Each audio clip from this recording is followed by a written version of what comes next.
हे महाराज, पहले हमारे पिता की गर्दन काटिए ना।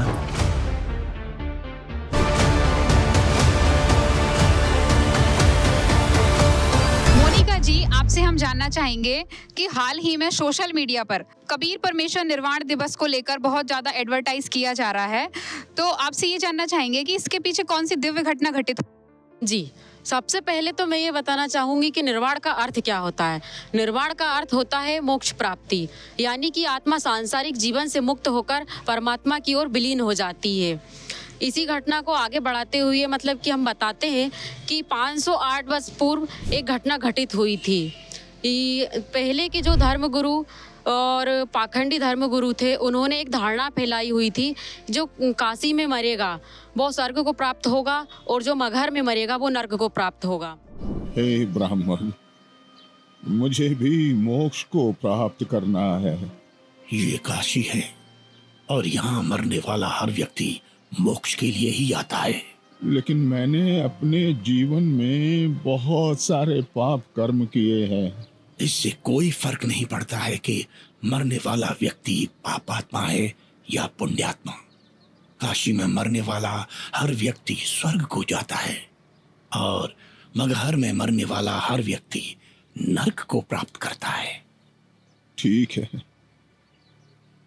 मुझे भी इस आरे के नीचे आकर स्वर्ग जाना है। 50 मोहरें लगेंगी। ये लो। ठीक है, तुम तख्त पर लेट जाओ। मैं भगवान से प्रार्थना करता हूँ कि वो आपको स्वर्ग में जगह दे। हे परमात्मा, इस आत्मा को अपने चरणों में स्वर्ग में स्थान देना।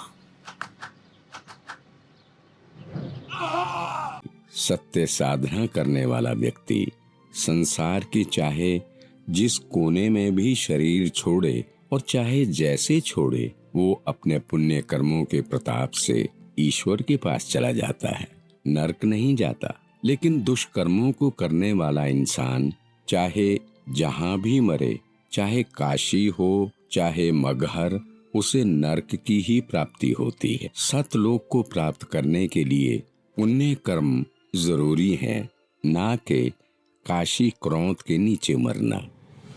कबीर जी, क्षमा कीजिए, लेकिन हम इस बात से सहमत नहीं हैं कि पुण्य कर्मों को करने वाला व्यक्ति चाहे काशी में मरे या मगहर मरे, उसे स्वर्ग की ही प्राप्ति होगी। सत्य ये है कि अगर कोई भी व्यक्ति काशी में मरता है तो वो चाहे पुण्यकर्मी व्यक्ति हो या पापकर्मी, उसे स्वर्ग की ही प्राप्ति होगी। और अगर कोई व्यक्ति मगहर में मरता है तो वो चाहे पुण्यकर्मी हो या पापकर्मी, उसे नरक की ही प्राप्ति होगी। ठीक है, तो मैं फिर मगहर में ही शरीर का त्याग करूंगा और स्वर्ग नहीं, स्वर्ग से भी आगे सतलोक जाऊंगा। और आप सभी पंडितों से मेरा आग्रह है कि आप सभी मेरे साथ मगहर चलें और मेरे शरीर छोड़ने के बाद अपनी ज्योतिष विद्या का प्रयोग करके ईमानदारी से सभी लोगों को ये बता देना कि मैं कहाँ गया हूँ। लोगों के बीच का ये भ्रम दूर होना चाहिए कि मोक्ष केवल काशी मथुरा में शरीर का त्याग करने से नहीं होगा, बल्कि मोक्ष केवल यथार्थ भक्ति से और मर्यादा में रहकर अपने जीवन का निर्वहन करने से होगा। इसी धारणा को खत्म करते हुए, मतलब जो पाखंडवाद को खत्म करने के लिए कबीर साहिब जी ने एक लीला की और उन्होंने मगहर में अपना शरीर त्यागा और सशरीर सतलोक गमन किया। मैं वही परमात्मा हूँ जो स्वर्ग से भी ऊपर सतलोक में रहता हूँ। वो कबीर परमेश्वर ही है जिन्होंने अपने एक वचन मात्र से इस संसार की रचना की। उन्होंने समस्त जीवों को और इस संपूर्ण ब्रह्मांड को उत्पन्न किया। उनकी लीला और सामर्थ्य इतना अद्वितीय है कि उनका वर्णन मानव बुद्धि से परे है। वे सर्वशक्तिमान परमेश्वर ही सब कुछ है। उनका अस्तित्व केवल धर्म ग्रंथों के पन्नों तक ही सीमित नहीं है। वो सर्वशक्तिमान परमेश्वर जो अनादि और अविनाशी है, वो स्वयं इस धरती पर प्रकट होकर अपनी दिव्य शक्ति और सामर्थ्य का एहसास कराते हैं। उनकी अद्भुत लीलाओं को जानकर हर हृदय श्रद्धा से भर जाता है और हर मस्तक उनका सजदा करता है। उसी उपलक्ष्य को याद करते हुए आज संत रामपाल जी महाराज जी के सानिध्य में निर्वाण दिवस मनाया जा रहा है। 3 दिवसीय सत्संग होगा, वहाँ पर दहेज मुक्त विवाह होगा, रक्तदान शिविर लगेगा तथा विशाल भंडारे का आयोजन किया जाएगा। मैम, आपसे जानना चाहेंगे ये जो धार्मिक कार्यक्रम है ये कहाँ पर आयोजित किए जाएंगे?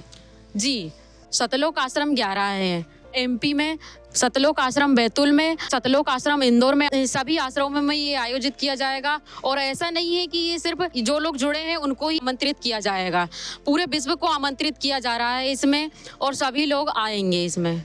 धन्यवाद मैम। जी धन्यवाद। आकृति जी, जैसा कि संत रामपाल जी महाराज जी के सानिध्य में जगह जगह और उनके सभी सतलोक आश्रमों में सत्संग और समागम होते रहते हैं, इसके पीछे क्या उद्देश्य है? संत रामपाल जी महाराज के यहाँ पर सत्संग और समागम आयोजित होते हैं। इसका मुख्य उद्देश्य मानव समाज का आध्यात्मिक और नैतिक उत्थान है। इसका मकसद लोगों को सच्चा ज्ञान प्राप्त करवाना है कि किसकी शरण में जाने से हमें पूर्ण मोक्ष प्राप्त हो सकता है और पूजा की सही पद्धति क्या है।